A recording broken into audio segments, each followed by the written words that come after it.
సాధారణంగా భక్తులు గుడికి ఎందుకు వెళతారంటే, తాము చేసిన పాపాల నుంచి భగవంతుడు విముక్తి కలిగిస్తాడు అనే మూఢనమ్మకంతో. అందుకు ప్రతిఫలంగా కానుకలు లేదా మొక్కులు మొక్కుకుంటారు. నిజానికి మన దైనందిన జీవితంలో జరిగే పొరపాట్లు కానీ, చేసిన తప్పులు కానీ లేదా నేరాలు కానీ, మన జీవితాన్ని ప్రభావితం చేస్తాయి.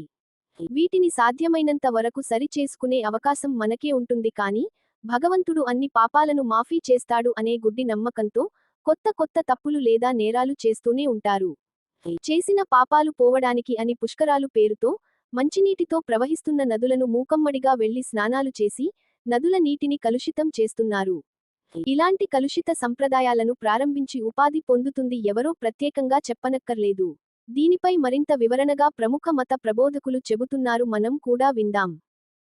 బయట ఎక్కడో స్నానం చేయడం, అక్కడ పవిత్రమైపోతాయనుకోవడం, పాపాలు అవి పోతాయనుకోవడం, అంత తేలిగ్గా పోవండి పాపాలు అనేవి, పాపాలు పోతాయనే వాళ్ళకి నాది ఒక్కటే ప్రశ్న, పుణ్యాలు కూడా పోతాయని ఎందుకు చెప్పట్లేదు మీరు? పోతే రెండు పోతాయండి, ఒకటి పోవడం ఉండదు. రెండు ఎక్కడుంటాయో తెలిస్తే పోతాయో పోవో తెలుస్తుంది. ఎక్కడుంటాయి? పాపం ఎక్కడుంది? నేను ఇక్కడికి వస్తూ ఓ తప్పు చేశాను అనుకుందామండి, అది నాకు తెలుసు, వాడికి తెలుసు, మీకు ఎవరికి తెలియదు. ఇప్పుడు పాపం ఎక్కడుంది చెప్పండి?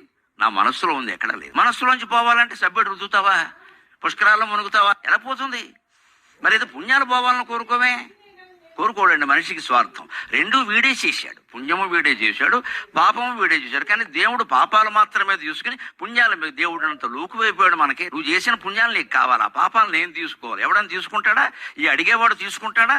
ఎవరైనా పెద్ద మనిషి వీడి దగ్గరకు వచ్చి నా పుణ్యాలు నాకుంటే నా పాపాలు నువ్వు తీసుకుంటే తీసుకుంటాడా? ఎవరైనా? మరి దేవుడు ఎలా తీసుకుంటాడా? లోకుగా ఉన్నాడా? మనం సృష్టించుకున్నాం ఈ వ్యవస్థని. పాపాలు పోతే పాపే పోదండి, చేసిన పాపం చేసిన పుణ్యం రెండూ అనుభవించి తీర.